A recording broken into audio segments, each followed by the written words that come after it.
principios de Es importante que cuando nos introduzcamos a la simulación clínica entendamos de que es un nuevo lenguaje y tiene su propia jerga, así como también tiene un basamento importante en las teorías educativas. Así que haremos un recorrido, un viaje pequeño por lo que viene a ser la simulación en este curso tan interesante que inicia en el día de hoy y que estoy seguro en las 6 sesiones que tiene, según entiendo, van a poder comprender y no solamente eso, sino también aplicar lo que viene a ser la simulación clínica dentro de la formación como médicos, ¿no? Y dentro de lo que es la interacción también con otras profesiones, porque la simulación clínica tiene esa gran bondad de que también se puede practicar en la interacción con otras profesiones, con otras carreras, con otros estudiantes. Llámese, por ejemplo, con enfermería, con obstetricia, con fisioterapia, en fin de cuentas, de acuerdo a los escenarios clínicos que se puedan organizar. Dicho esto, entonces voy a pasar a compartir eh, para poder de esta manera iniciar la presentación. Ustedes me dicen si es que se logra ver. Sí, se ve, se ve. Ya. Perfecto. Se escucha bien también, ¿verdad? Sí, sí, también. Muy bien. Los objetivos de aprendizaje de esta charla son conocer y aplicar los principios de la simulación clínica en la enseñanza y en el aprendizaje en nuestra carrera Medicina Humana. Para esto les he preparado este índice, el error en simulación. Un segundo punto será definición de simulación clínica, su importancia. 3, los fundamentos pedagógicos de la simulación clínica. 4, qué etapas tiene la simulación clínica. 5, tipos de simuladores. 6, las actividades y modalidades de simulación. Y 7, la evaluación en simulación clínica. El primer punto, error en medicina humana. Bueno, hacia el año 1999, el Instituto de Medicina de los Estados Unidos eh, hizo la publicación de un informe en el cual llamaba la atención de que al haber analizado los diversos errores en medicina, resultaba que entre 44.000 y 98.000 muertes se producían al año en los Estados Unidos por errores médicos. Y estos errores médicos indudablemente podrían ser prevenibles. Esto aproximadamente es como que un avión lleno de pasajeros colapsara un lunes, un miércoles, un viernes y un domingo, para que tengan idea durante todo el año de todo lo que implica lo que detectaron en el Instituto Nacional de Medicina de los Estados Unidos. Y evacuaron este informe, errar es humano, construyendo un sistema de salud seguro, ¿no? Y entonces plantearon alternativas de solución. Y una de las alternativas de solución al detectarse el problema era que los procedimientos médicos, sean las habilidades técnicas como los que derivan del conocimiento de nuestra carrera, como las habilidades no técnicas, como son la capacidad de comunicación, del liderazgo, de la conducción ante situaciones de crisis, cualquiera de ellos, un entrenamiento debido, sostenido y persistente podía reducir este tipo de errores. Y para ello la mejor alternativa era, sin lugar a dudas, la simulación clínica.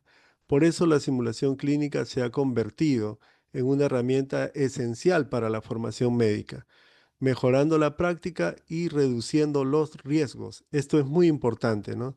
Reduciendo los riesgos.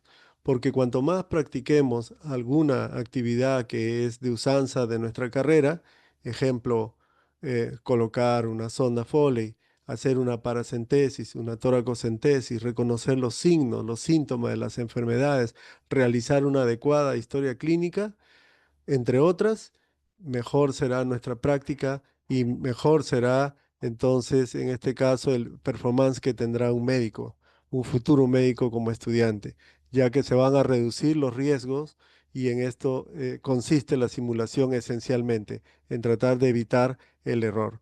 durante la práctica en simulación clínica se pueden cometer todos los errores posibles, porque allí se van a poder corregir. El tema está que cuando ya estemos en el terreno real, en el terreno auténtico de la evaluación de un paciente, estos errores deben de ser lo menos posible o si fuera idealmente ninguno. Y es que en realidad no nació originalmente la idea de la simulación en la medicina humana, sino es en realidad una sustracción de lo que viene a ser lo que practican en aeronáutica. Como todos conocemos, los pilotos antes de comandar una nave en sus primeros vuelos, tiene que pasar por muchas horas de entrenamiento riguroso. Este entrenamiento riguroso para el despegue, para las turbulencias, para el manejo de situaciones de riesgo, para los aterrizajes, tiene que tener muchas horas de entrenamiento. Entenderé entonces que de seguro si yo les preguntara, ¿qué pasaría o a quién elegirían ustedes? ¿A un piloto que haya tenido muchas horas, más de 1000 horas de vuelo simulado, versus a otro que no ha hecho esto y que por primera vez va a pilotear un avión? ¿Cuál sería el sujeto que podría darnos mayor seguridad? Estoy seguro que todos responderían aquel que ha tenido horas de simulación. Ese background importante de haberse entrenado rigurosamente ante diferentes situaciones le da ya un peso específico mayor que aquel que nunca haya hecho eso. ¿Y por qué no hacerlo así en medicina? En vez de ser la primera vez que haga una paracentesis, una toracocentesis, la colocación de una sonda Foley, entre otras cosas, mejor lo entrenamos de manera repetida. Nos corregirá nuestro facilitador, instructor, modelador, docente, educador en simulación, como le querramos llamar, y de esa manera nosotros vamos a poder ya estar expeditos una vez que hemos recibido toda esa realimentación y hemos practicado y practicado. Y por tanto se va a disminuir el error. Lo más importante en la simulación clínica o el sentido que tiene es la seguridad del paciente. Ese es el sentido más importante. Siempre nosotros en medicina sabemos que lo más importante para nosotros es nuestro paciente, pero además de ello, en la simulación clínica se procura ello, la seguridad del paciente. Y eso es justamente lo que les pongo aquí en esta lámina. La simulación clínica contribuye entonces a la reducción de errores por esa práctica, ¿no? Y favorece una comprensión más profunda, una cultura de protocolos de seguridad. Indudablemente que entendiendo mejor ello, entendiendo que se pueden reducir los errores, es que debemos entrar en esa cultura de seguridad a través de la práctica de la simulación. Definiremos en segundo lugar entonces qué es la simulación clínica. Y es un método de enseñanza-aprendizaje que utiliza escenarios realistas para producir situaciones médicas. Facilita el aprendizaje práctico sin riesgo para los pacientes. En este caso, si nosotros tuviéramos por mala fortuna una práctica poco provechosa, por ejemplo, en nuestros ambientes de simulación, hiciéramos mal la toma de análisis de gases arteriales, de pronto no hiciéramos de manera adecuada la punción venosa o no hiciéramos adecuadamente una toracocentesis o una reanimación, allí lo vamos a aprender, ¿no? De manera repetida y a base de lo que viene a ser la realimentación y la práctica deliberada, vamos a mejorar. Y eso de allí va a ser muy importante para los pacientes, porque cuando vayamos al terreno oficial de evaluar un paciente, entonces vamos a estar mejor preparados. Por eso es que ya las facultades de medicina, en cuanto a la importancia de la educación médica, la mayoría de ellas, tanto de universidades nacionales como particulares, tienen un laboratorio de simulación clínica. Además, esto fue una exigencia de lo que fue el licenciamiento por la SUNEDU, ¿no? Por los años 2021, 2022. Era muy importante contar dentro de los estándares mínimos de calidad del funcionamiento de una facultad de medicina con laboratorios o con escenarios de simulación clínica.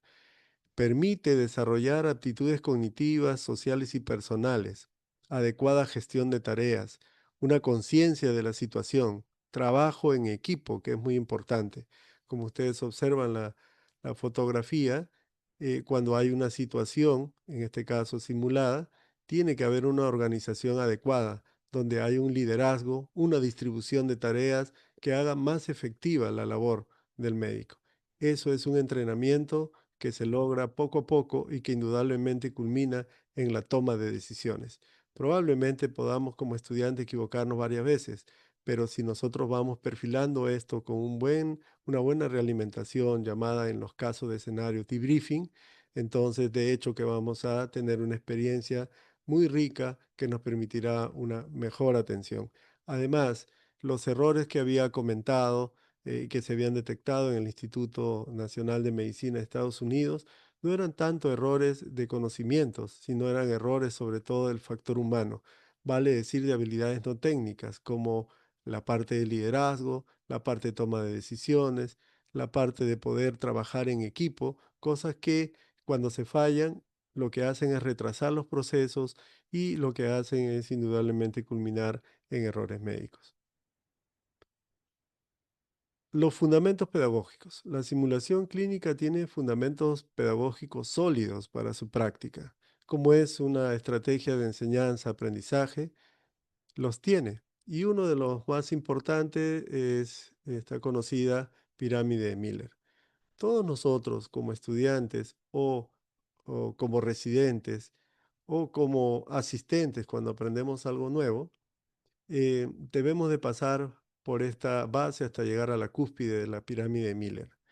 Por ejemplo, si aprendemos a tomar un electrocardiograma, primero debemos de saber el concepto y debemos de saber qué implica cada una de las ondas, cuáles son los valores que le corresponde a cada una de las ondas e intervalos, pero también las condiciones técnicas que debe tener un electrocardiograma. O sea, debemos de tener una base teórica, inclusive debemos de tener los elementos más importantes de los modelos más frecuentes de alteraciones de un electrocardiograma, por ponerles un ejemplo. Pero no solamente eso, también debemos de saber cómo, es decir, aplicar ese conocimiento en la resolución de algún caso clínico. Esto, celeste y verde, es el aspecto teórico en realidad. Y esto es lo que en general lo hacemos en las aulas de clase. Y para evaluar el sabe, que el estudiante sabe, le evaluamos a través de pruebas escritas o pruebas orales. Y para saber si sabe aplicar, le indicamos la resolución de casos clínicos, seminarios, aprendizaje basado en problemas, etcétera. Pero hay un escalón más que se debe de alcanzar, no solamente quedarnos en el plano teórico, ya pasamos al plano práctico, que son los dos últimos, el amarillo y el rojo. Y en el caso del amarillo, viene a ser ya justamente el escenario en las simulaciones clínicas, ¿no? Entonces, en el entorno de simulación se debe de demostrar. Allí debemos ver las pruebas de desempeño clínico, las simulaciones que de seguro algunos de ciclos superiores ya lo están haciendo, y las evaluaciones a través de los exámenes clínicos objetivos estructurados en sus diversas estaciones. Pero el objetivo en todo caso es demostrar, o sea, saber hacer un electrocardiograma e interpretarlo. Entonces es muy importante pasar a este eslabón. Pero allí no nos quedaríamos dentro de lo que es el aprendizaje de la medicina. El estudiante debe de hacer, y esto ya es el aprendizaje situado, es decir, ya en emergencia, en pacientes reales, debe de aplicar todo lo que ha aprendido. Y allí lo observamos en un ambiente clínico. Esa evaluación que se hace se llama evaluación auténtica porque ya se hace dentro del mismo terreno de un espacio real donde llega ya un paciente para la necesidad de la toma, por ejemplo, de este examen. Podría poner muchos ejemplos en medicina para poder de manera consecutiva alcanzar el sabe cómo, demuestra y hace, y la manera cómo se le evalúa que está en la columna de la izquierda, en la columna de la izquierda del slide o la derecha de ustedes. Pero es importante una cosa elemental. No podemos pasar a hacer en el entorno de simulación las prácticas de simulación si no tenemos esta base. Y muchas veces sucede eso, que se llega al entorno de la simulación sin ninguna base y entonces lo que vamos a hacer allí muchas veces es cometer muchos errores porque aquí ya no se revisa la teoría. Aquí lo que se hace es la demostración. Entonces es importante comprender ello, ¿no? Cumplir todos estos pasos para poder hacer el desarrollo. Es importantísima la pirámide de Miller en educación médica. Otra base pedagógica fundamental es el aprendizaje experiencial de Kolb. Es decir, todo aprendizaje que nosotros tenemos se basa en una experiencia. En medicina humana o en ciencia de la salud tenemos diversas experiencias concretas. Enfrentarnos a un paciente que de repente tiene una insuficiencia cardíaca o tiene una cirrosis hepática o tiene un cuadro meningio es una experiencia concreta. Tenemos la experiencia, pero no debemos de vivirla si es que no pasamos por una observación reflexiva.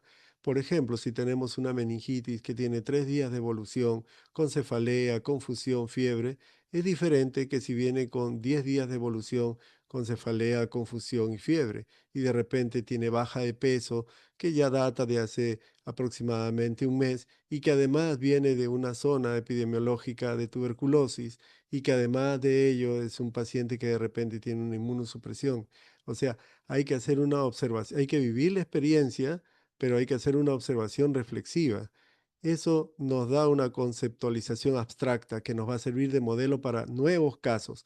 ¿Qué quiero decir con ello? Tengo pacientes con meningitis con problemas de tiempo de enfermedad agudo, que podrá ser probablemente bacteriana, y otro subagudo crónico, que en este escenario de ejemplo que les he puesto, probablemente sea una meningitis tuberculosa. No todo lo que llega es exactamente lo mismo. Por tanto, hay que hacer una conceptualización abstracta, por ejemplo, en cuanto al tiempo de enfermedad, las características epidemiológicas, el grupo etario, etcétera, ¿no? ¿Para qué? Para que ante una nueva experiencia nosotros pongamos a prueba lo aprendido. Esto es lo que dice Kolb.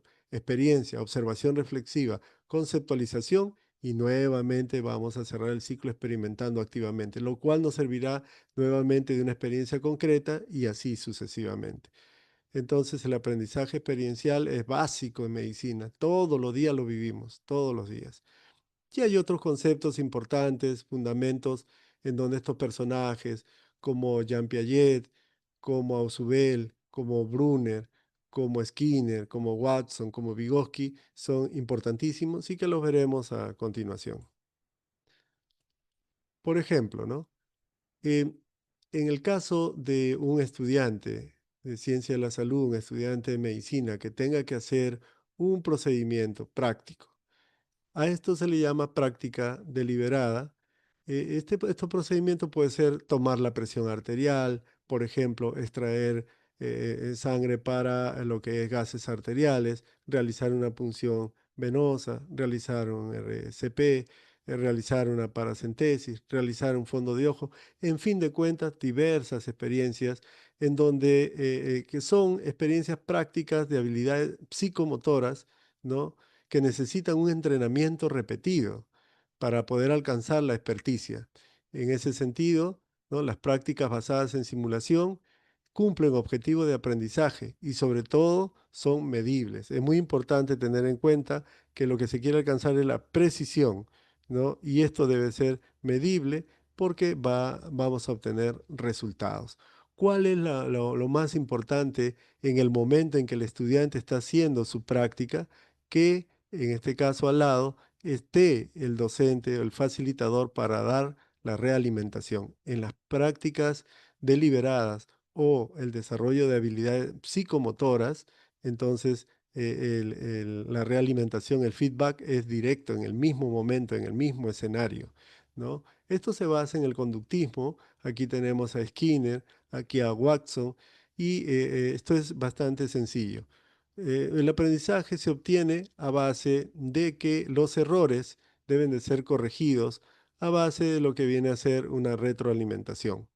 En ese sentido, un estímulo produce una respuesta, pero podemos tener reforzamientos positivos o también reforzamientos negativos, de acuerdo a lo que viene a ser la teoría conductista.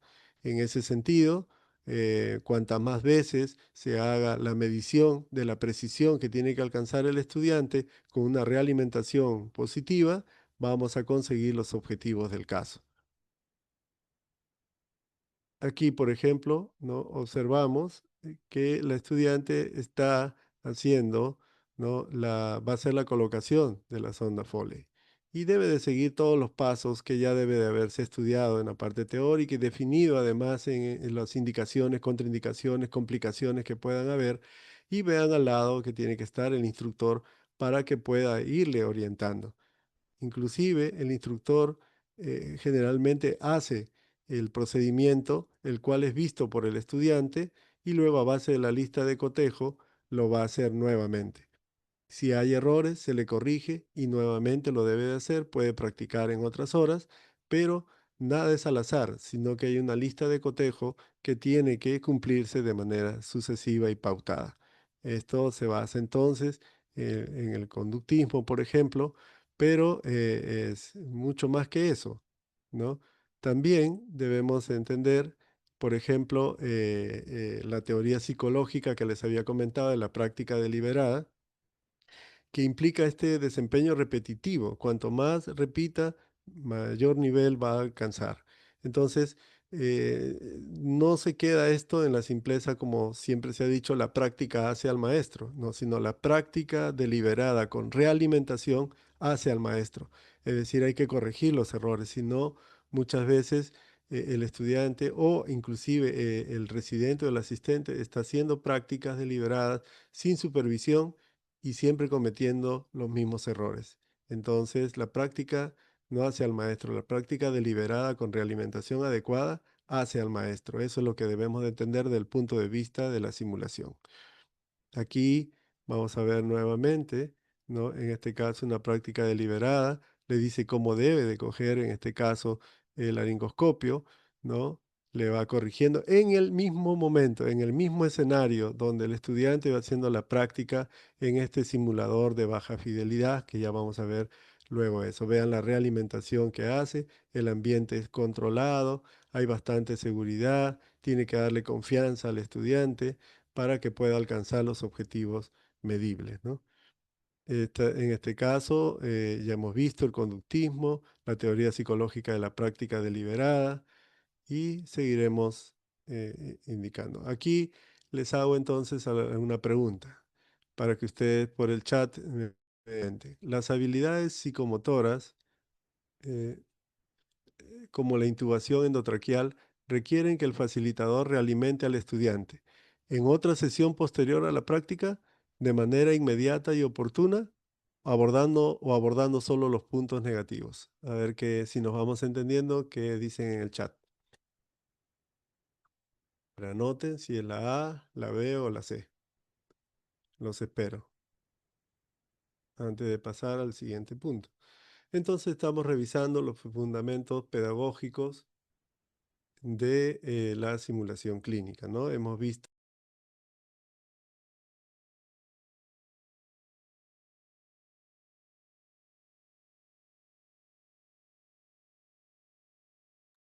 Uy, chicos, creo que el doctor se ha desconectado, pero con cuidado porque están escribiendo al mensaje, o sea, privado a mí. Pónganlo para todos para que el doctor pueda ver que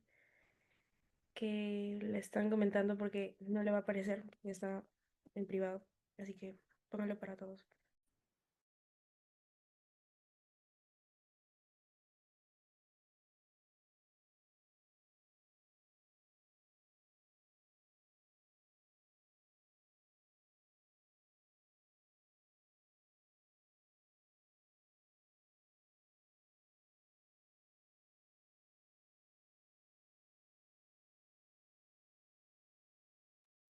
Ah, ya. Ya, perfecto. Entonces yo le hago saber al doctor sus respuestas. Voy a eh, comunicarme con él para que pueda volver, porque parece que ha tenido un problema.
Ya chicos, el doctor me dice que está teniendo problemas con el Zoom, pero ya en un momento ya vuelve.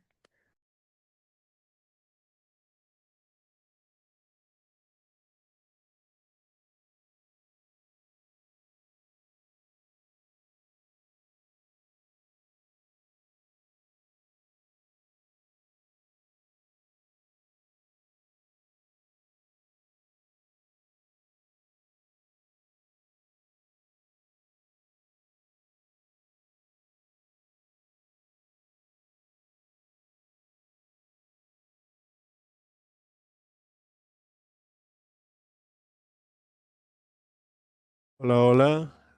Parece que hubo un problema ahí del internet. Voy a volver a compartir. Sí, ya está como Ya, un entonces voy a poquito. volver a compartir. Debe de haber sucedido algo. A ver, un ratito. Vamos a ver. Bueno, son cuestiones de la tecnología que muchas veces nos juegan una mala pasada. Ahorita ojalá que no haya problema. Vamos a ver. Ah, y por el chat me están comentando que la respuesta es la B a la pregunta. Ah, sí, estaba justo pendiente de eso y ahí se cortó. Sí. Sí, ya, voy a compartir. Sale problemas con el Zoom. No sé si puedes compartir, a ver si de repente aquí me sale como que se cuelga.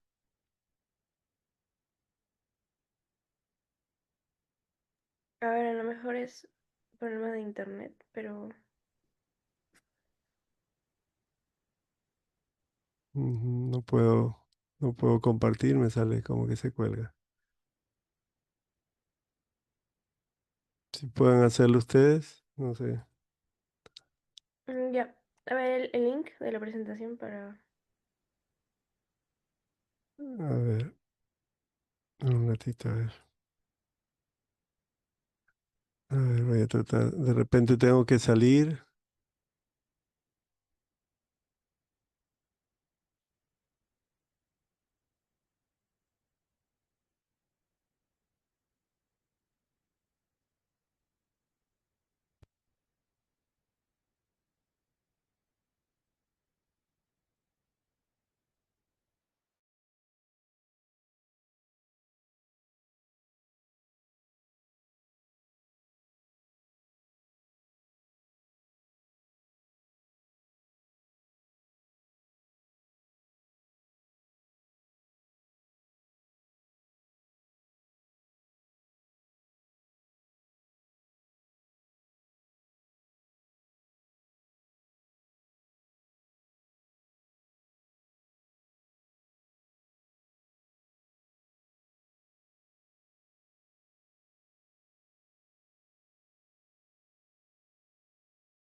Ya chicos, voy a volver a ingresar el doctor. Parece que hay problemas para compartir la presentación. Las disculpas del caso, pero ya está volviendo para poder compartirlo de nuevo.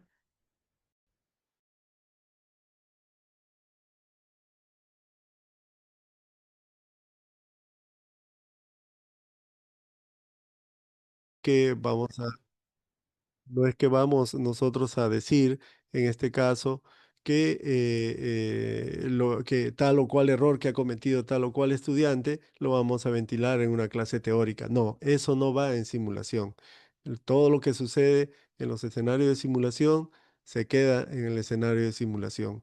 Además, también deben de tener la seguridad de que van a recibir una realimentación siempre proactiva, positiva, respetando al estudiante, evitando pues todo, resaltar la parte del escarnio sobre un error, más bien tratando de ver que las experiencias se conviertan en experiencias positivas, en aprendizajes. Darle la seguridad psicológica, los objetivos de aprendizaje. Hay que también tener en cuenta informar sobre el simulador, es decir, si es un simulador de baja, mediana fidelidad o alta fidelidad, como ya vamos a definir dentro de un momento, y debemos nosotros de informarle sobre qué va a trabajar, porque el estudiante no puede ir, digamos, con la incertidumbre a qué me enfrento, sino se le tiene que dar todo ese elemento descriptivo de las características del simulador. Será un simulador de baja fidelidad, por ejemplo, solamente una extremidad, el miembro superior, por ejemplo, o el miembro inferior, si quieren hacer un cateterismo, o será de mediana fidelidad, en donde ya vamos a poder ocultar ruidos cardíacos, ruidos pulmonares, o será de alta fidelidad, que inclusive hay modelos que convulsionan, que hacen midriasis, que se les puede tomar el pulso, que cambian sus constantes fisiológicas. Entonces hay que informar qué es lo que vamos a hacer, cuál es el simulador que vamos a tener, o es un paciente simulado, o es un paciente estandarizado.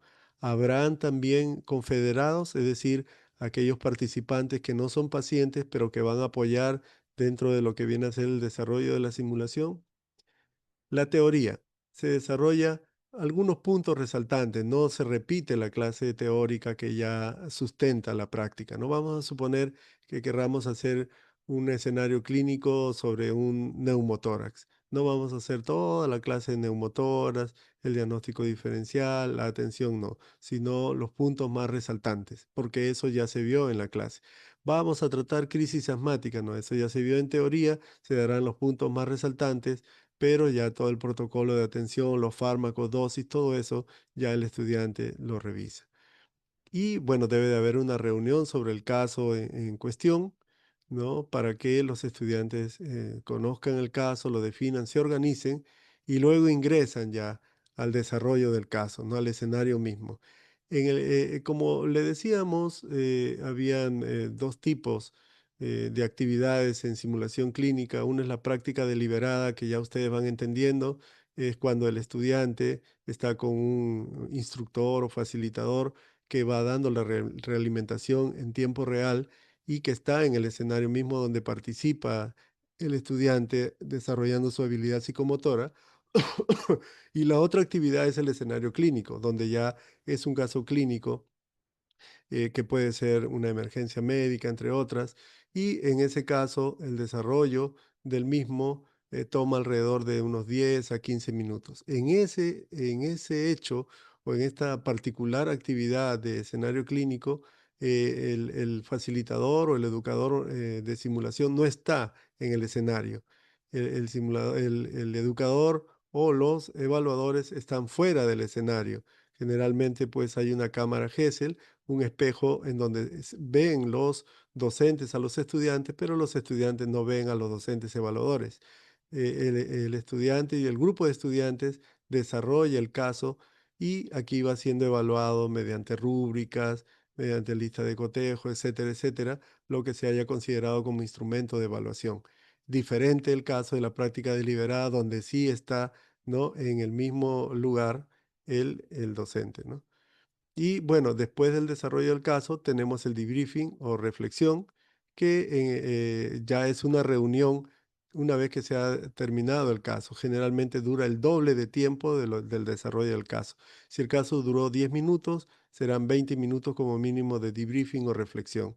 Aquí nosotros lo que hacemos es hacer liberar las emociones de los estudiantes, diciendo cómo se sintió en el escenario, qué es lo que considera que ha hecho bien, cómo lo haría mejor, qué es lo que se lleva a casa, qué compromisos tiene, ¿no? Para finalmente finalizar en el entendido de haber aprendido bien la lección, ya en el debriefing donde se hacen todos los aportes correspondientes, tiene que haber la aplicación del mismo. Estas son las fases de simulación.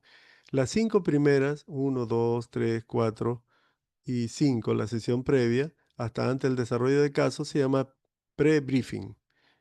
El segundo momento es el desarrollo del caso y el tercer momento es el debriefing o reflexión guiada, ¿no? En donde, que es la parte más importante. La parte más importante de lo que viene a ser la educación en simulación es el debriefing o reflexión cuando es escenario clínico, ¿no? Allí es donde vamos a deconstruir nuevamente todo el escenario y sobre todo evaluar lo que se llaman los modelos mentales. Entiéndase así un modelo mental a la forma en que uno percibe, ¿no? Cada uno de nosotros percibe y tiene esquemas mentales de, por ejemplo, solución de problemas, porque ha percibido el mundo de tal o cual forma. Es algo muy individual, pero esa situación específica de los modelos mentales o esquemas mentales se tienen que evaluar y ver si están correctas y a base de la reflexión se tienen que corregir si estuvieran incorrectas para que tenga una mejor práctica médica. En ese sentido, ese debriefing o reflexión guiada tiene que evaluar el marco mental del estudiante. Por ejemplo, miren, eh, en una oportunidad es evaluado un estudiante y se trata de ver en el debriefing el marco mental. Tenía que dar una respuesta específica. Por ejemplo, mm, ¿qué imagen iba a solicitar en un paciente que tenía sospecha de tener una lesión en el tronco encefálico, es decir, en fosa posterior? Y la respuesta pues era resonancia magnética. Entonces, en este caso, el estudiante dijo resonancia magnética, pero el docente tiene que explorar su marco mental, es decir, ver si ese esquema mental que tiene es correcto o no. Hay que profundizar. Por ejemplo, se le preguntó, ¿y por qué tú consideras que es resonancia? Y él refiere, bueno, yo considero que sería resonancia porque en mi hospital siempre el tomógrafo está malogrado.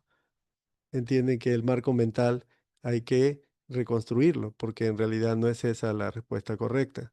Entonces, en ese sentido, explorar el marco mental es una experticia que tiene que alcanzar el docente para poder extraer qué es lo que está pensando, por qué plantea tal o cual cosa el estudiante y poder construir una nueva experiencia de aprendizaje, ¿no? Todo esto con la finalidad de poder aplicarlo.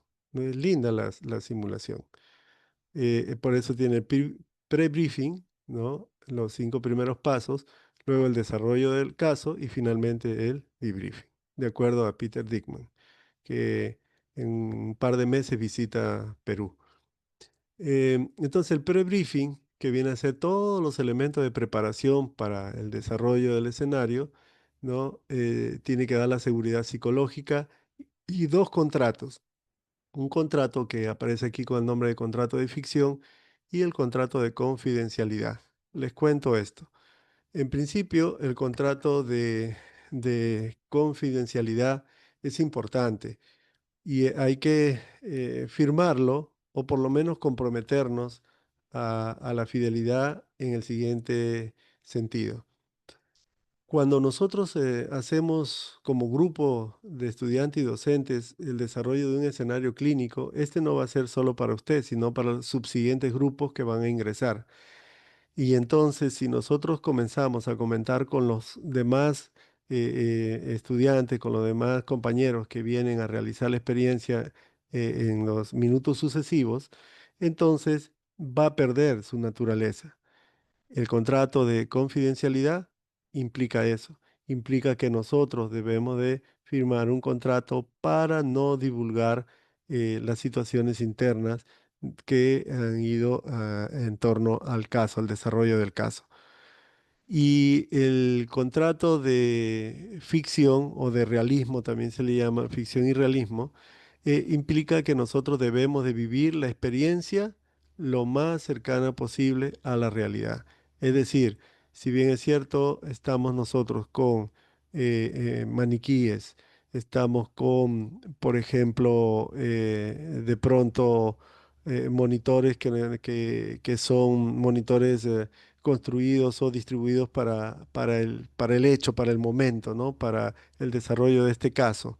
De repente una placa radiográfica que hemos tenido que pintarla, etcétera. Nosotros debemos de, al firmar el contrato de ficción, vivir la experiencia, ¿no? Porque si no vivimos la experiencia y pensamos que es un muñeco y jugamos y no respetamos nuestra ficción, no nos involucramos, entonces vamos a tener una mala experiencia de simulación. Entonces son dos contratos importantes que hay que firmar o comprometerse, ¿no? El contrato de confidencialidad, que no se divulga el escenario, y el contrato de ficción, que en este caso hay que vivir la experiencia de simulación entregándonos en todo momento. Eso depende tanto de lo que viene a ser el estudiante como también del docente. Y por supuesto la fidelidad que es, digámoslo, el porcentaje o la proporción de realismo que tiene el escenario, pues tiene que ir por una fidelidad física, tanto de lo que es el simulador, con una coherencia de los parámetros que se maneja de acuerdo al caso clínico que se ha planteado, también del entorno, del ambiente físico, del docente y también, por supuesto, de la parte emocional. Entonces, es muy importante vivir la experiencia, ¿no? Y tener en cuenta eso. Y recordar la seguridad psicológica que debemos de tener, todos, docentes y estudiantes. Lo que sucede en Las Vegas se queda en Las Vegas, ¿no? Es un viejo dicho allí que se aplica en la simulación. Es decir, lo que pasa en el escenario de simulación, en el debriefing, hasta allí queda con nosotros, se aprende. Pero no podemos como docentes ir al salón y burlarnos de algún estudiante que tuvo una experiencia de repente no satisfactoria o de pronto también los estudiantes entre sí hacer ellos. No se puede, no se debe. Por eso es que nos comprometemos a todos estos aspectos de contrato de ficción, confidencialidad, de respeto, de profesionalismo, que son desarrollos digamos, características de nuestra carrera, ¿no? Cuando hacemos ya la reflexión guiada, aquí les voy a poner el caso tanto para la práctica deliberada como para lo que es el escenario clínico. Vean ustedes, tenemos las acciones, si va a colocar sonda nasogástrica, sonda Foley, hacer un fondo de ojo, palpación, por ejemplo, de próstata, tacto vaginal para ver la dilatación durante el trabajo de parto, ¿no? Hacer una paracentesis, etcétera. Entonces, una acción que da resultados. E indudablemente allí, como habíamos dicho, está el docente dando la realimentación en el mismo momento. Este es un bucle simple, ¿no? Como también se le llama, ¿no? En este caso, se le dice y cambiará futuras acciones. Si no hay un feedback, seguirá haciéndolo mal. En el caso de los escenarios clínicos, que son más complejos, ¿no? Donde hay todo un equipo trabajando de estudiantes, entonces aquí lo que tenemos que hacer es el debriefing, ¿no? Para que vean la diferencia entre los dos. En el debriefing hay que explorar el marco mental del estudiante y hay que producir un cambio de marco mental. Entonces, los modelos mentales o marcos mentales son representaciones internas que todos tenemos, ¿no? De la realidad externa, a base de nuestra experiencia, lo que hemos vivido, lo que hemos ido aprendiendo. Ese es nuestro modelo mental que de pronto necesita ser cambiado, ¿no? Entonces, eso es una de las partes más importantes, ¿no? De la simulación clínica, el debriefing. Aquí está Bucle Único, tal, bueno, este es Argyris, que fue el autor original de esto, ¿no? Acciones, resultados, bucle único, aquí el feedback. Pero en doble bucle tenemos nosotros aquí, ¿no? Los marcos mentales, los supuestos, los valores, las normas que tenemos cada uno de nosotros que debemos de reflexionar y vivir esa experiencia y cambiarla de ser necesario. Entonces, en este caso es el debriefing, ¿no? Como hemos explicado. Aquí está el debriefing, para eso se reúne en una sala especial, que no tenga interferencias, que no esté entrando y saliendo nadie, que no sea un pasadizo, ¿no? Generalmente es en la zona donde se ha evaluado, nótese aquí el espejo de la cámara Gesell, nos reunimos todos, tanto puede reunirse el paciente simulado si ha habido algún paciente, ¿no? Que haya hecho de tal, y también los estudiantes. Inclusive puede participar el paciente, puede evaluar inclusive a los estudiantes cuando está entrenado para eso.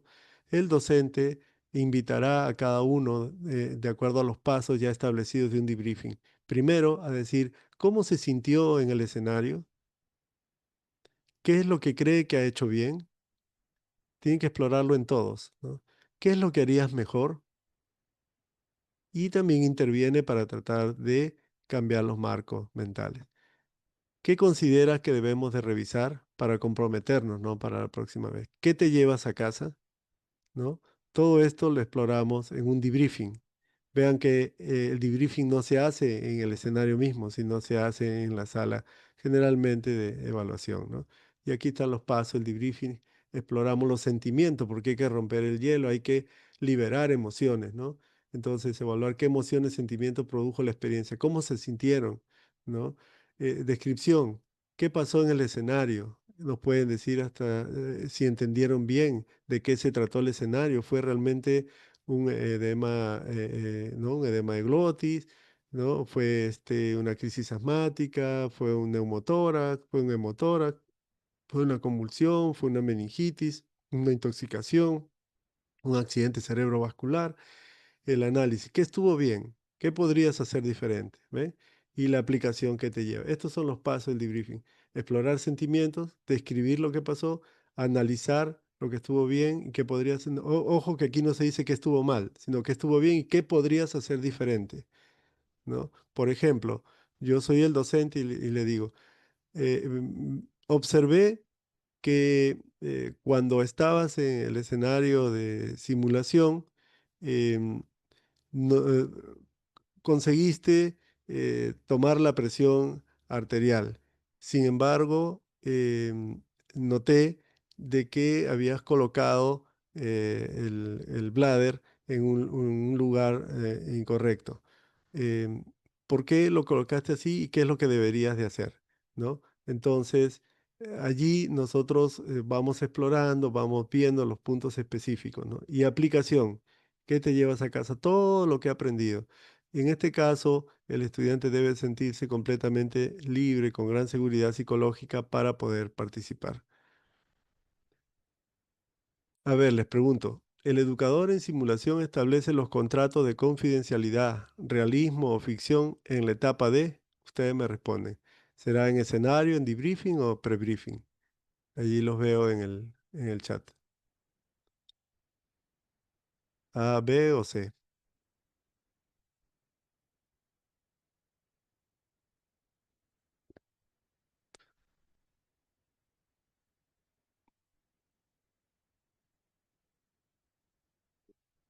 Excelente. Van participando muy bien y nos vamos entendiendo, ¿eh?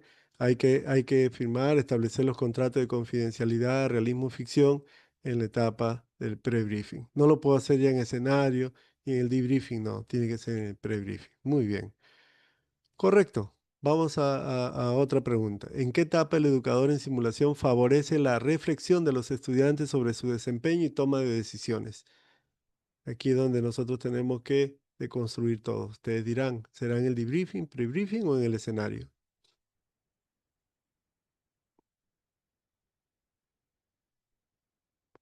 Como ven, aparece una terminología particular para lo que es simulación, como esta es una clase introductoria, ¿no?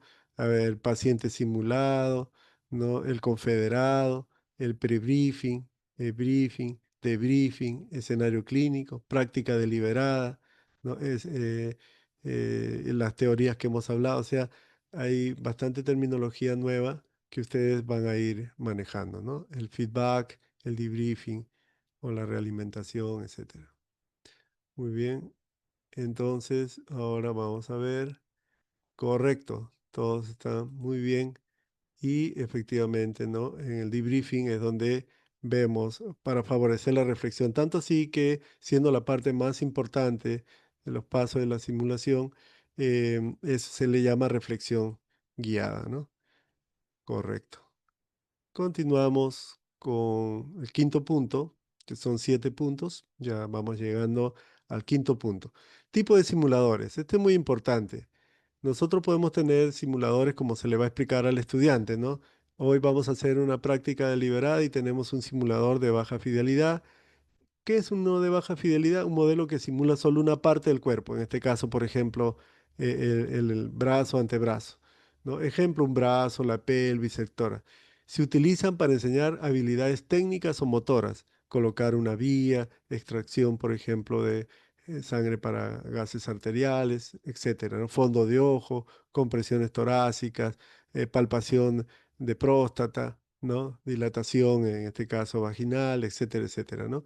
Entonces los simuladores de baja fidelidad se caracterizan por ser una parte del cuerpo, son ad hoc para una práctica de habilidad técnico-motora, es decir, para una práctica deliberada en la que tenemos que hacernos expertos y practicar y practicar y practicar, pero a base de un feedback que nos dará en tiempo real, en el mismo momento de la escena, nuestro docente, ¿no? Simuladores de mediana fidelidad o de fidelidad intermedia. Y aquí combinan una parte del cuerpo, por ejemplo, acá un torso, pero con un programa de computación no complejo, ¿no? Generalmente, pues en estos casos tenemos nosotros simuladores que reproducen ruidos cardíacos, pulmonares o que hacen sentir el pulso. Alguno de ustedes tendrá SAM dentro de lo que viene a ser los laboratorios de simulación, ¿no? En donde a base de diversos casos clínicos podemos programar y ocultar para sentir los ruidos, por ejemplo, de una estenosis aórtica, estenosis mitral, insuficiencia aórtica, etcétera, etcétera, ¿no? Y ruidos pulmonares también, crepitantes, subcrepitantes, roncantes, sibilantes, etcétera, ¿no? Que ya nos da más bondad que uno de baja fidelidad. Este es de una de mediana fidelidad. Y uno de alta fidelidad, ¿no? En este caso, es una, perdón, uno de alta fidelidad, a ver qué se ha puesto acá. Es un simulador que lo que nos va a dar un simulador de alta fidelidad es cuerpo completo en realidad, ¿no? En este caso sí tiene un computador complejo, ¿no? Hay condiciones clínicas y fisiológicas variables que pueden programarse. En este caso, uno de alta fidelidad puede tener cianosis, puede, por ejemplo, tener midriasis, programarse para eso, puede convulsionar, puede tener secreciones, puede hablar, ¿no? Podemos tener también sensores para tomar un electrocardiograma de acuerdo a lo programado y sale, en este caso, el trazado correspondiente a la patología, ¿no? Podemos hacer estaciones de complejidad en el de alta fidelidad, es decir, que llega estable, que luego se descompensa y que si lo tratas bien, actuamos bien, decidimos bien, vuelve a estabilizarse, ¿no? Todo eso puede hacerse gracias a su sistema de cómputos complejos, pero son de cuerpo completo, ¿no? Es muy importante entenderlo. Así que ya sabemos los tipos de simuladores que hay. Ahora pasaremos al punto 6, que son las actividades y modalidades de simulación. En las actividades ya las sabemos, son prácticas deliberadas y escenarios de simulación. Entonces, es como un repaso de lo que hemos ido hablando. La práctica deliberada. Aquí permite a los estudiantes practicar procedimientos médicos en un entorno seguro, lo que da pie a la repetición y perfeccionamiento, porque esa es la idea, de habilidades técnicas esenciales, incrementando su confianza y competencia antes de interactuar con pacientes reales. Entonces, practicar y practicar, como ya habíamos visto anteriormente en la colocación, ¿no?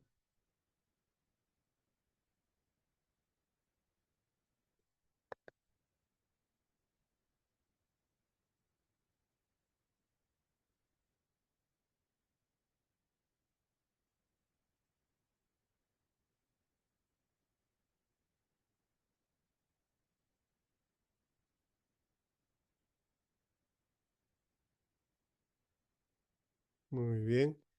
Y luego tenemos los escenarios de simulación.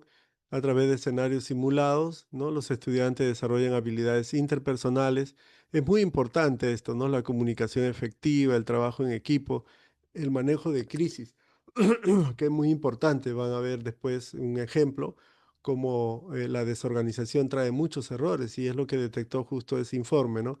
Más que no saber la parte cognitiva, es el tema del manejo de estos factores o habilidades no técnicas. Es decir, no saber liderar, no saber tomar decisiones, no saber dividir los roles, no saber el doble chequeo. Y eso es lo que trae como consecuencia los errores, ¿no? Entonces son fundamentales la comunicación y el trabajo en equipo, que hay que saber trabajar en equipo. Y aquí inclusive se pueden hacer interacciones con otras profesiones, ¿no? O si no hacemos el juego de roles en donde ya uno hace de médico, otro de residente, otro de enfermera, etcétera, ¿no? Para poder hacer la actuación, pero hay que vivir.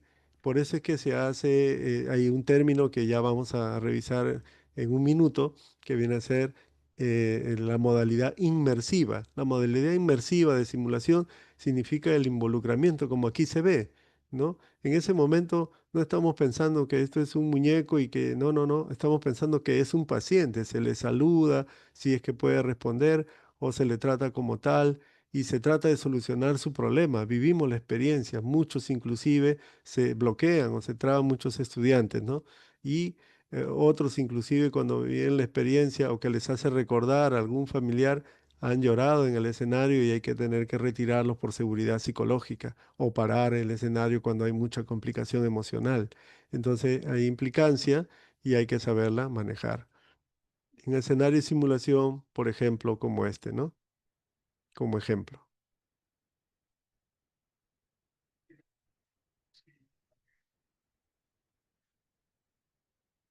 Aquí el médico asistente les encarga a una paciente.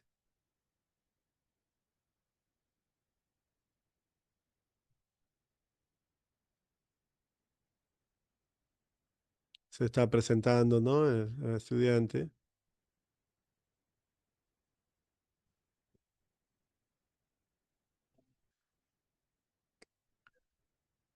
Esto, como ven, ya es un escenario. Lo anterior fue una práctica deliberada, ahora estamos en un escenario clínico.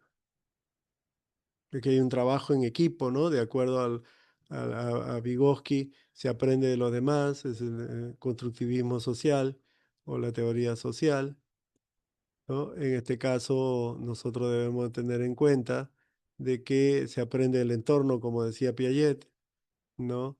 Se aprende sobre cosas que ya sabemos, como decía Ausubel. El docente nos da un andamio, o sea, una estructura, un apoyo. Ese es el andamiaje de Brunner, ¿no? Todas las teorías, ¿no?, que se pueden utilizar. Además de esto, tenemos el aprendizaje situado, o sea, en una situación real, ¿no? El aprendizaje por dominio, es decir, hacer las cosas de manera que las podamos repetir varias veces con la finalidad de llegar a la experticia y al dominio como en la práctica deliberada. Tiene un sustento, ¿no?, de la teoría del aprendizaje muy importante. Ya van viendo que simulación no es manejar maniquíes o simuladores solamente, ¿no? Hay que tener un respaldo en la teoría para poder comprender y a ver cómo se hace un pre-briefing, cómo se analiza una práctica deliberada, ¿no? Cómo se hace un debriefing, ¿no? En este caso, cómo se evalúa también, ¿no?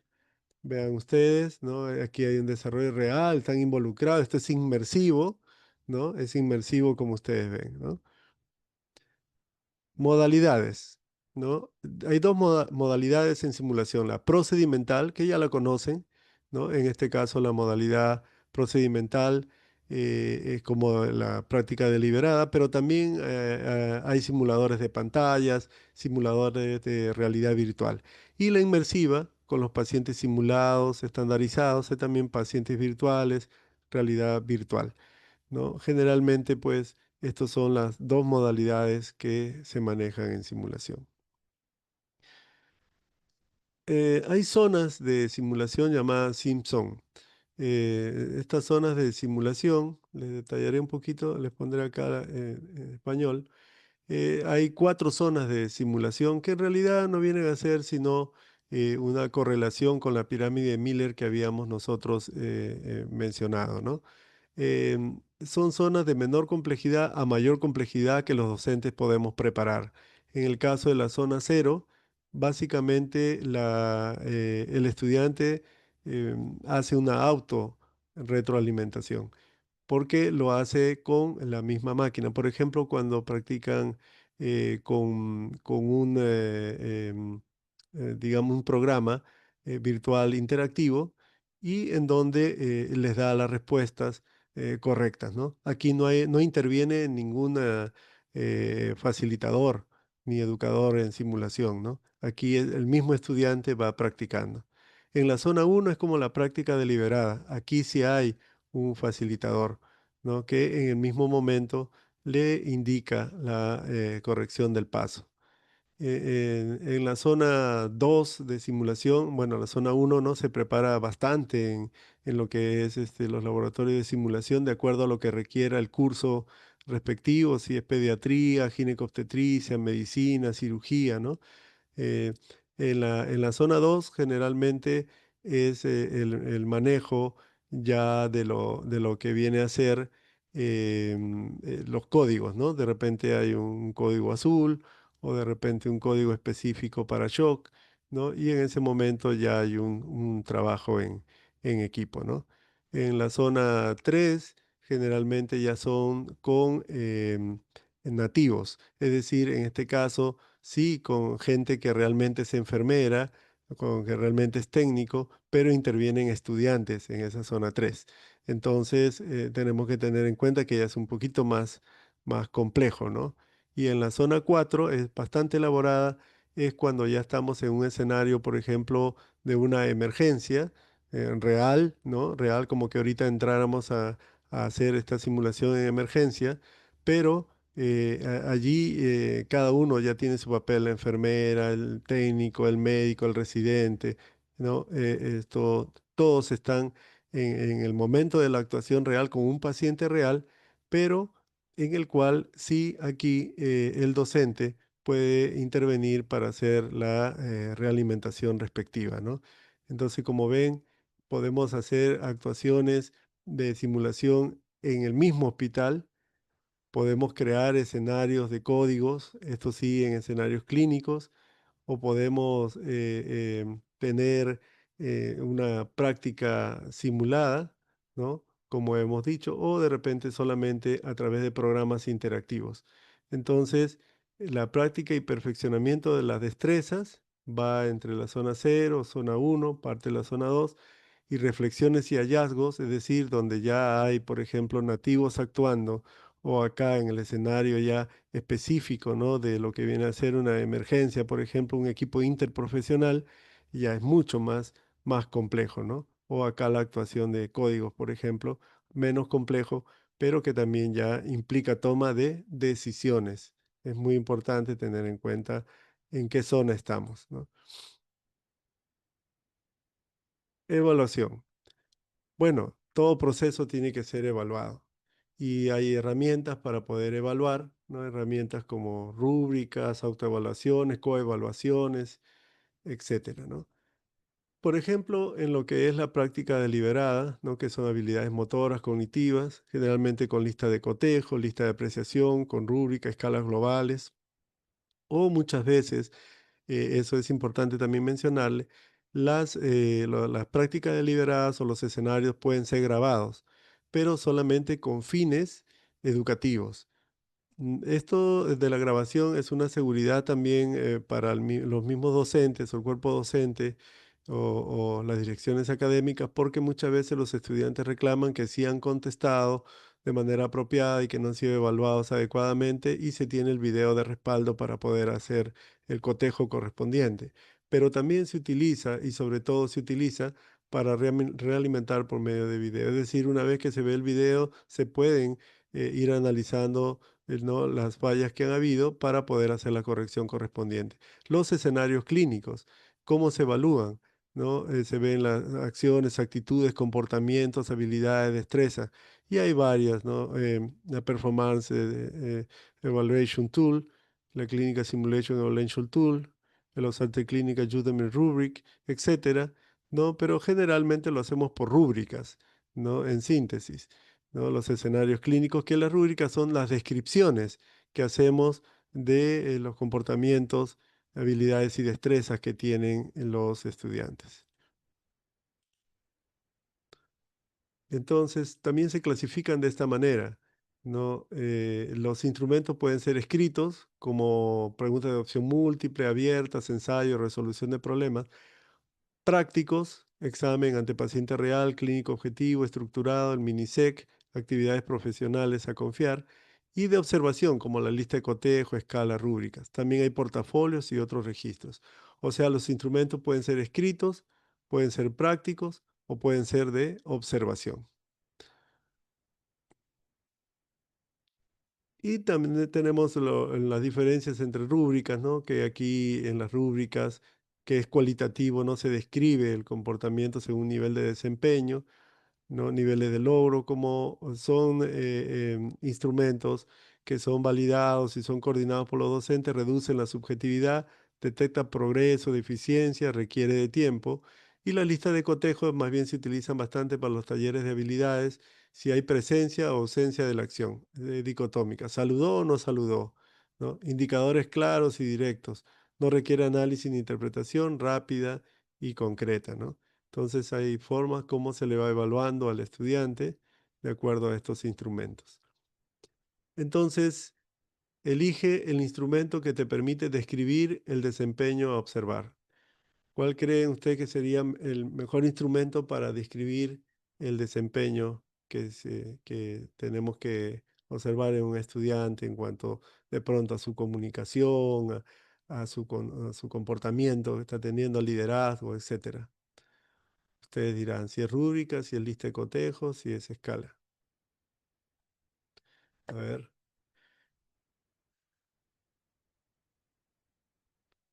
vamos viendo el chat, me están contestando.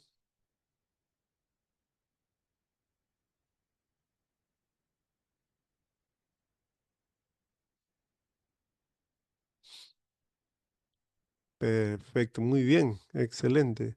Jóvenes, son muy participativos, interactivos. Eso es muy importante, hace más rica la clase. Excelente, sí, efectivamente la rúbrica. Ahora culminaré con aplicando los conocimientos. Y entonces ustedes me van a responder algunas preguntas de ser posible, la escriben o si no, a mano alzada. A mano alzada y abriendo el micrófono. Esta es una práctica acerca de punción venosa.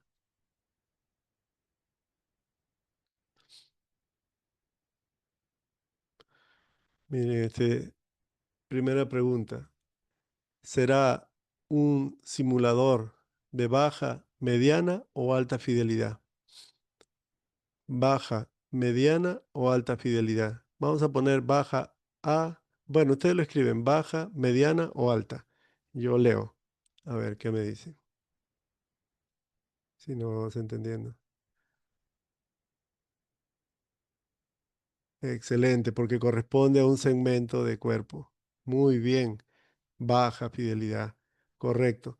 Esto corresponde a una práctica deliberada o a un escenario clínico. Práctica deliberada o escenario clínico. Estamos aplicando los conocimientos que hemos aprendido. Los leo. Práctica deliberada o escenario clínico.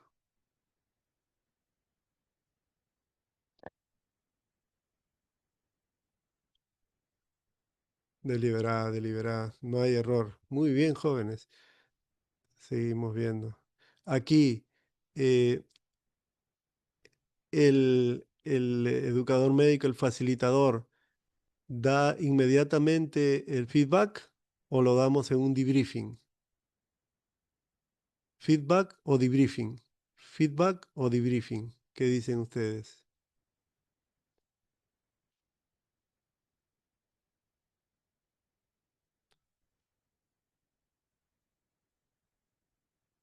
Ni hablar. Correcto.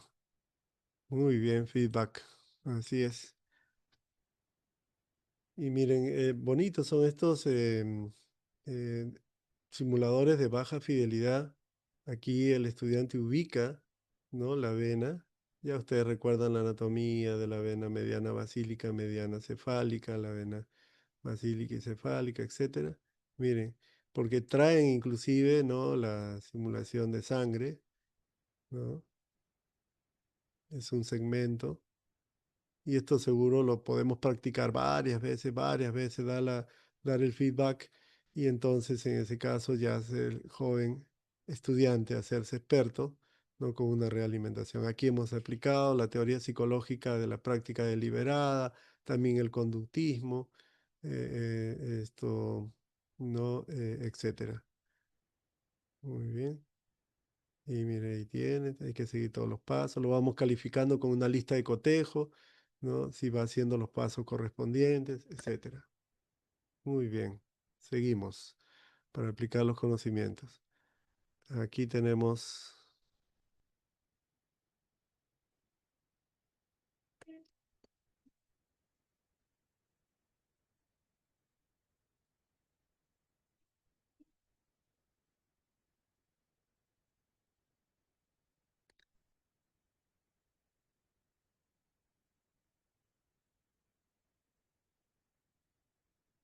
vamos a ver, ¿esto corresponde a una práctica deliberada o a un escenario clínico?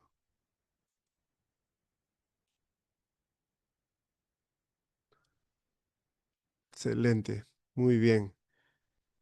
Una vez que culminemos este escenario clínico, ¿vamos a dar feedback o debriefing? B, correcto. Debriefing, ya, diga, no, no hay problema. B, debriefing. Correcto, de debriefing le vamos a dar. Em, ¿Dónde exploramos los sentimientos de de los estudiantes, ¿no? Es decir, cómo vivió el escenario, cómo se ha sentido en el escenario. Por ejemplo, preguntamos eso y a veces nos dicen, me sentí muy tenso, muy nervioso, estaba ansioso en el debriefing. Correcto. El D, si quieren poner D. En feedback no le pedimos eso. Correcto.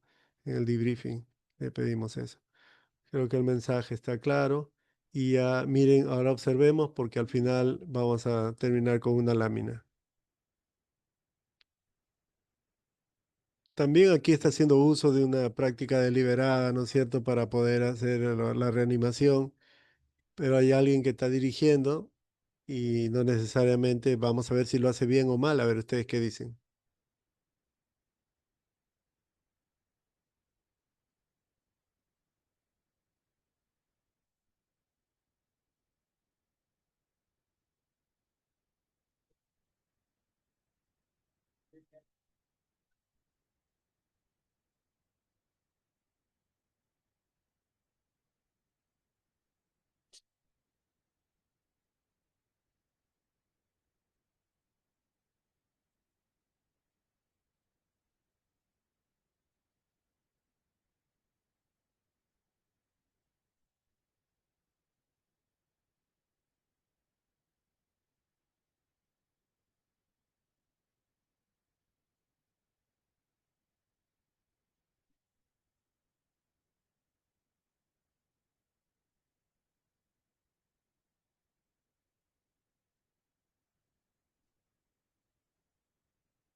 ¿Hay trabajo en equipo, sí o no? Ustedes me dicen. ¿Hay trabajo en equipo, sí o no?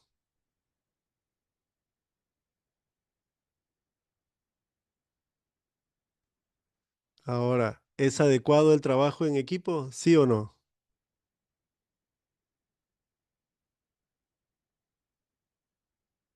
Ustedes observaron, la que hace de médico comienza a dirigir, da una orden de que prepare una jeringa con adrenalina y luego de un momento le pregunta si ya le administró, cuánto le administraste. Le dice, le voy a administrar 30, pero ¿por qué le vas a administrar si yo te dije que no administraras? Le pregunta a la otra estudiante, ¿qué tiempo va del paro? No, la verdad que no registré, no lo sé.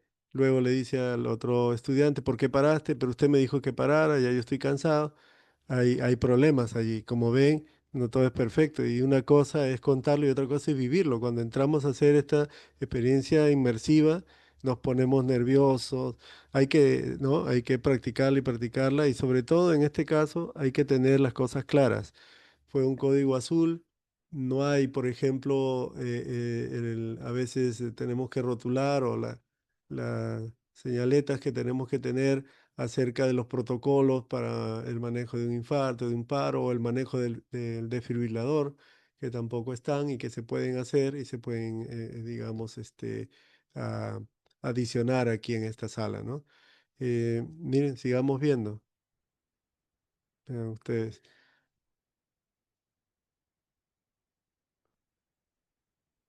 Ya ve, no se acuerda, se dan cuenta. Es un desastre. Entonces, como ven, eh, ¿no? Hay problemas de conocimiento y hay problemas también de habilidades no técnicas, de habilidades técnicas porque no se acuerda, no sabe el protocolo, y de habilidades no técnicas como el liderazgo, el trabajo en equipo, la comunicación, ¿no? Entonces, todo eso, vamos a suponer que fuéramos nosotros que estamos detrás del espejo, la cámara Gesell, ¿no? Y estamos observando nomás, ¿no? Porque después vamos a hacer el debriefing. Le decimos, le vamos a preguntar a ellos cómo se sintieron en el escenario, qué crees que hiciste bien, qué crees que puedes mejorar, ¿no? ¿Qué te llevas a casa? ¿Qué compromisos tienes para revisar? Revisaremos el protocolo de infarto, ¿no? De dosis, de repente alguna otra cosa de compromiso, ¿verdad? Bien. Y entonces para eso, finalmente, ¿no? Se estudió lo que es los principios del manejo de recursos en crisis. Y entonces esto me parece muy importante, ¿no? Por eso quería culminar con esta lámina. Hay que conocer el entorno, hay que anticipar y planificar, hay que pedir ayuda pronto, es lo más importante, pedir ayuda. Si no sabemos, de repente ya hay que estar haciendo la interconsulta, de pronto a cardiología, unidad de cuidados intensivos. Hay que ejercer el liderazgo y saber seguirlo. Hay que distribuir la carga de trabajo, ¿no? La que hizo de médico, ¿no? Distribuyó el trabajo, movilizó los recursos disponibles, comunicar eficientemente, ¿no? Parece que ahí había un problema. Utilizar la información disponible, prevenir y manejar los errores de fijación, comprobaciones cruzadas. Por ejemplo, le vas a aplicar, vamos a suponer, 10 miligramos de diazepam y te tiene que repetir la enfermera, aplicando 10 miligramos de diazepam. Ah, correcto, esa es comprobación cruzada. No es que tú le indiques y lo haga nomás, te tiene que decir. Utilizar ayudas cognitivas. Si no te acuerdas, están las apps y de pronto allí está, digamos, el manejo de un desfibrilador o de pronto el protocolo de un infarto, puedes utilizarlo. Revaluar periódicamente. El trabajo en equipo, que es importante. Repartir la atención de forma juiciosa. Establecer prioridades de forma dinámica. Hay también la regla de los 10, ¿no? En este caso, muchas veces cada 10 minutos tenemos que tomarnos como unos 10 segundos y ver, ¿estamos haciendo bien? ¿Nos falta algo? ¿Qué más podemos mejorar? ¿Revisaron el protocolo? Etcétera, ¿no? Entonces, es bien importante tener en cuenta estos principios del manejo de recursos en crisis, ¿no? Concluiremos diciendo lo siguiente.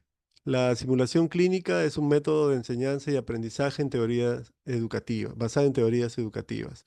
Existen dos actividades de simulación clínica, ¿no? La práctica deliberada y los escenarios clínicos. Las etapas de la simulación clínica son pre-briefing, desarrollo y debriefing. Deben insertarse actividades de simulación clínica en el currículo de medicina humana en todas las facultades, porque ustedes saben que cuál es el principio fundamental, la seguridad del paciente. ¿A base de qué? De disminuir los errores. ¿A base de qué? De la práctica de simulación clínica en entornos seguros, con seguridad psicológica, ¿verdad? Haciendo feedback y haciendo debriefing, o sea, reflexiones guiadas. La esencia, por tanto, de la simulación clínica es la seguridad del paciente, y nada de ello sería posible si es que no actuamos con ética, ¿no? Hay el código de ética para el simulacionista en salud, que ha sido traducido ya al español y que es de la Sociedad Internacional de Simulación y Seguridad del Paciente, que es muy importante porque debemos desarrollar nuestro profesionalismo, el respeto al paciente, etcétera. El juego de roles desarrolla mucho las habilidades comunicativas, así como también estos escenarios de simulación clínica que son importantes. Hay simulación clínica para gestión en salud, para el desarrollo de historias clínicas, para dar malas noticias, es decir, para todo se puede organizar, aunque no todo se puede simular. Muchas gracias.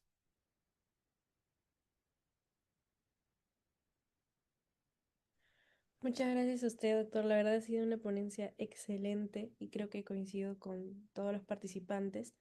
Además, también se ha notado en cómo han entendido, hemos entendido, me incluyo, en las preguntas y hemos acertado en todas las alternativas. Muchas gracias por hacernos participar también. Nos ha permitido estar, mantener nuestra atención durante la exposición. Damos unos minutos para ver si los asistentes tienen preguntas Claro, y con gusto. pasamos a la trivia. Así que vamos a dar unos 2 minutitos a ver si hay preguntitas en el chat o Oye, en... felicitarlos a ustedes por la organización y felicitar a todos por la participación y por haber estado muy atentos y por haber acertado todo, ¿no? Yo creo que ha sido una jornada provechosa para mí y para ustedes.